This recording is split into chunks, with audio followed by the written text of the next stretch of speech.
ton anxiété, ta peur, comme c'est marqué dans le titre, elle n'existe pas forcément. Elle est très souvent dans ta tête. C'est-à-dire que quand tu imagines quelque chose qui pourrait être dramatique se passer, c'est souvent ton cerveau primordial, les parties les plus anciennes de ton cerveau qui se disent ah, vaut mieux envisager un danger immense et que ça soit rien que d'imaginer que dans les hautes herbes, le bruit de craquement que tu viens d'entendre, c'est un lapin et qu'en fait ce soit un lion et que tu meurs. En fait, ce qui s'est passé, c'est tout bêtement que les gens qui pensaient que c'était un lapin et qui se sont pas retournés en courant, ils sont morts. Et ceux qui se sont retournés en courant, ils ont survécu, probablement. Et le problème avec cette approche, c'est que dans le monde moderne, il n'y a pas grand-chose qui soit un danger de mort directe. Il n'y a pas de moment courant dans la vie de tous les jours où tu te balades le soir dans la rue en rentrant de ton travail ou d'une soirée ou de l'école parce que ça termine trop tard en hiver, où tu vas te faire agresser par quelqu'un, où il y a un chien errant qui va sortir. Pourtant, ton cerveau, au moment où tu entends le craquement, il a plein de scénarios qui se font naturellement dans sa tête. Est-ce que ça pourrait être ça? Est-ce que ça pourrait être ça? Est-ce que ça pourrait être ça? Est-ce que si ça arrive, ça, est-ce que je fais ça? Mais dans la vie de tous les jours, ça, c'est pas le plus courant comme anxiété. Le plus courant, c'est d'imaginer parce que tu es trop dans ta tête, dans tes pensées, et pas assez dans le réel et dans le tangible, dans l'action, dans le mouvement. C'est parce que tu n'es pas assez dans l'action et dans le mouvement que tu imagines des scénarios d'échecs, de choses qui vont rater, alors que, de mémoire, c'est une étude de Stanford qui a montré ça, que 95% des scénarios catastrophiques que tu imagines dans ton esprit n'arrivent jamais. Ça n'arrive jamais. Imaginons que tu entendes la police ou les pompiers en rentrant chez toi. Il y a peu de chances que tu te sois fait cambrioler ou que ta maison soit en train de brûler.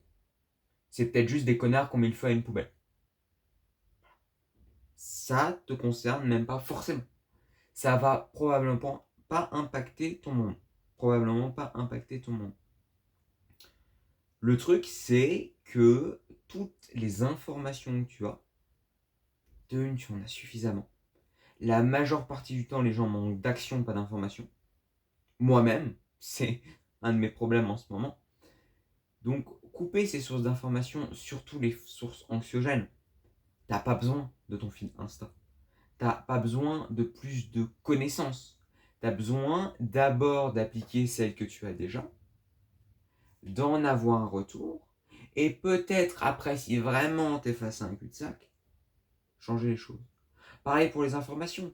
Savoir que à Nice, il y a un incendie. Ou dans l'Est, etc., dans le Sud, il y a des incendies.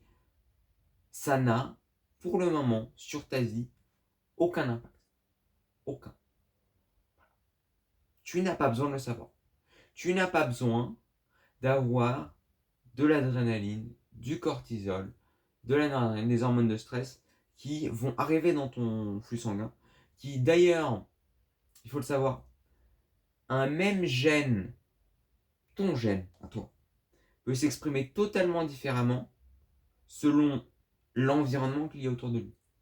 Que ce soit l'environnement lumineux, que ce soit l'environnement acoustique, que ce soit l'environnement des ondes, concrètement, on peut réussir, avec de l'électricité, à changer l'expression génétique. Avec de la lumière, à changer l'expression génétique.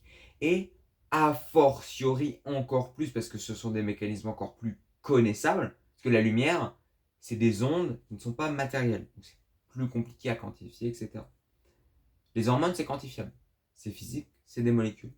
On sait comment elles agissent. Et elles agissent épigénétiquement sur le comment ton corps va percevoir un gène, va l'utiliser. Quelqu'un qui est stressé tout le temps aura beau être exactement la même personne qu'une personne qui n'est pas stressée, qui vit sa vie normalement, qui n'a pas de pic de stress. Sa fin ne sera pas la même. Elle agira beaucoup mieux, elle ne sera pas constamment en mode fight or flight, et c'est ça le problème, c'est que tu es constamment en train de te dire est-ce que je vais mourir ou pas? Est-ce que je fuis la situation ou est-ce que je combats et je résiste? Dans un monde où il n'y a finalement pas de danger. Tu n'as pas un incendie à combattre. Tu n'as pas un meurtrier à arrêter, tu n'as pas de cambriolage chez toi. Donc, non seulement être anxieux à propos du mal qui t'est arrivé, con, parce que comme je disais, dans 95% des cas, ça n'arrive pas. Et si ça arrive, c'est pas le pire scénario. Pas l'horreur absolue que tu as imaginée. Et finalement, la réponse que tu cherches, elle n'est pas tant dans le fait de connaître quelque chose de nouveau, mais si c'était le cas auparavant, savoir faire une machine ou réparer un moteur, ça pouvait te rapporter des milliers d'euros à l'ère industrielle. Parce que c'était quelque chose de rare et de précieux. L'information depuis Internet n'est plus quelque chose de précieux, de rare, qu'il faut aller chercher. C'est quelque chose dont on abonde, comme la nourriture.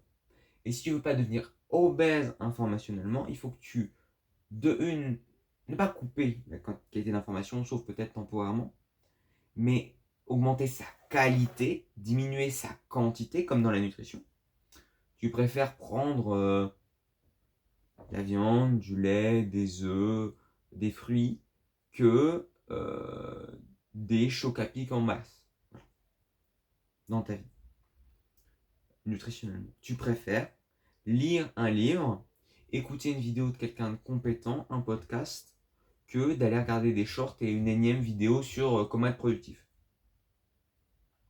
La productivité, elle se trouve dans l'action, de faire les choses. Ce que je suis en train de faire là, c'est bien parce que je suis en train d'expérimenter quelque chose, de me pousser à faire les choses, à tourner une vidéo, à parler, à lire, etc., que je peux t'en parler. C'est un pas plutôt que je suis moi-même en train de faire. Donc, quel que soit le domaine, va dans l'action. Comme je dis, c'est identité, action, puis plan, jamais l'inverse. Le plan, c'est de la connaissance.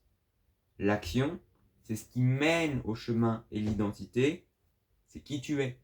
Notamment dans les premiers chapitres de la Bible, Genèse, il y a toute une liste, et la liste commence par be, être, enfin, je le retrouve le passage précisément, mais soit, il y a plein de choses après le fait d'être, fais ça, fais ça, fais ça, fais ça, et dominion, donc un contrôle, etc., un domaine.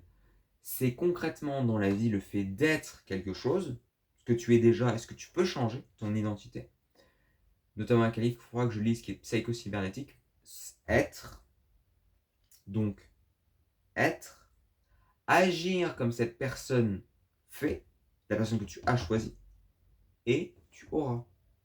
La possession matérielle n'est que conséquence des actions de la personne que tu es. Si Bernard Arnault ou Elon Musk sont des millionnaires, c'est avant tout parce qu'ils sont Bernard Arnault et qu'ils ont fait les actions que fait Bernard Arnault et Elon Musk. Voilà. C'est pas. Mais Chris Bumstead n'a pas fait un plan pour devenir Mister Olympia, est allé à la muscu et est devenu Chris Bumstead. C'est parce qu'il était Chris Bumstead, et tu peux faire ça avec n'importe quel Usain Bolt, Mohamed Ali, qui tu veux, des philosophes, des saints. C'est parce qu'ils étaient saints, qu'ils ont fait les actions que cette personne voulait faire, qu'ils sont devenus, qu'ils ont eu ce qu'ils voulaient avoir. Donc, ne stresse pas, n'envisage pas le pire et agis. La pire des choses qui puissent t'arriver et finalement qui t'arrivent quand tu paniques face à rien, c'est, comme je le disais, le fight, combattre, le flight, mais une des options à laquelle on ne pense pas et qu'on ne prévient souvent pas assez les gens au combat, quand ils vont se faire agresser, c'est la tétanie. Faire le mort. Et c'est ce qui se passe. Tu ne fuis pas, tu n'abandonnes pas, mais tu ne combats pas non plus, tu ne vas pas dans l'action. Tu es tétanisé. Et tu ne bouges pas. Donc, bouge, fais des actions, quitte à ce qu'elles soient nulles. Cette vidéo, elle est bien en dessous des performances de vidéos que je pourrais faire, mais pour l'instant, c'est le mieux que je puisse faire.